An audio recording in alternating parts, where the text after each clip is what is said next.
Sir నా పేరు ధనుంజయ. మాది అనంతపురం జిల్లా. నేను ఒక సివిల్ కేస్ పని మీద జడా శ్రవణ్ కుమార్ సార్‌ని కలిసాను. ఆయన పూర్తి అయ్యేంతకు నాకు 2,00,000 డబ్బులవుతాయన్నాడు. అది తీసుకున్న 6 నెలల సమయంలో నాకు మొదటి 2 నెలలు బాగానే మాట్లాడినారు. తర్వాత ఆయన నా ఫోన్ బ్లాక్ చేసుకుంటూ వచ్చాడు. నాకు ఎటువంటి రెస్పాండ్ కాలేదు. తర్వాత ఆయన అసిస్టెంట్ ఆమె ఉమాశ్రీ అనే ఆమె నాతో మాట్లాడుతూ వచ్చింది. కానీ నా కేస్‌లో వకాలత్ మాత్రం వేశారు. తర్వాత రూ.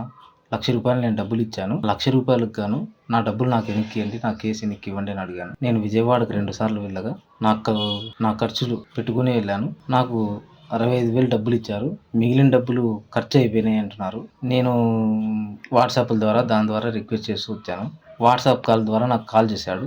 నేను అనుకుంటే నేను కేస్ గీసి పెడితే నీకు 10,00,000 ఖర్చయితుంది. నువ్వు నన్ను తక్కువ అంచనా ఎయ్యకని చెప్పి నన్ను బెదిరిస్తూ వచ్చినాడు. అయితే నా డబ్బులు నాకు ఇవ్వలేదు. నేను ఏం చేయలేక ఫేస్‌బుక్‌లో ఒకటే ఆయనకు రిక్వెస్ట్ పెడుతూ వస్తున్నాను. ఎందుకంటే ఇంక వేరే నాకు ఆప్షన్ లేదు. దయచేసి నా డబ్బులు నాకు ఇవ్వండి సార్. దయచేసి నేను అప్పు తెచ్చి మీ దగ్గర వడ్డీలకు తెచ్చి నేను కట్టాను సార్. నా దగ్గర అంత డబ్బులు లేదు సార్. అంత స్తోమత లేను. మా ఇంటి బీద పరిస్థితి. దయచేసి నా రిక్వెస్ట్‌ని మన్నించి నాకు ఇవ్వండి సార్ డబ్బులు. ఎవరైనా సరే నాకు ఇప్పించి సహాయం చేయండి నాకు దయచేసి. నేను చిన్న కన్స్ట్రక్షన్ దాంట్లో పని చేసుకుంటూ ఉండేవాడిని. దయచేసి నా డబ్బులు నాకు ఇప్పిస్తే నేను ఇంకో లాయర్‌కైనా ఫీజు ఇచ్చుకోవాలి కాబట్టి, మీరు ఏం చేయలేదు కాబట్టి నా డబ్బులు నాకు ఇవ్వండి సార్ అంతే. ఇది అన్యాయం చేయకండి సార్.